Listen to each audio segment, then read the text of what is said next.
Имате неодложна работа, а надвор многу студи. Тогаш направете го следново. Вашата тежина треба да ја насочите на предната нога. Со други зборови имитирајте пингвин. Тоа е единственото животно кое на мраз оди на ваков начин. Размислувај како него и се ќе биде во ред. Ако сега решиш да се возиш на велосипед, тогаш запази ги следниве 8 чекори. Прво облечи се повеќе слојно.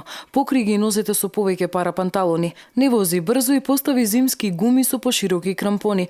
Задолжителни се капата и ракавиците. Поставете калници и бидете осветлени, но пред се планирајте однапред. Ако има многу снег и мраз, не си го загрозувајте здравјето со ваков чекор. Ова се само дел од препораките кои Комисијата за одговор при катастрофи на Битолски Црвен крст ги донесе како заклучок на состанок, ги стави на хартија и ги подели на граѓаните да ги информира. Ги поделихме во неколку категории. Се изработија флаери за заштита на населението доколку настанат некои смрзнатини од типот на хипотермија или поголема хипотермија, значи како да делуваат во тој случај, каква облека да носат, какви пијалоци да конзумираат, а нормално за постарите лица се советува да не излегуваат често од дома доколку немаат некоја неодложна потреба. Од Црвен крст не ги заборавија и размислија и за нив, односно како да ги шетате милениците во зима.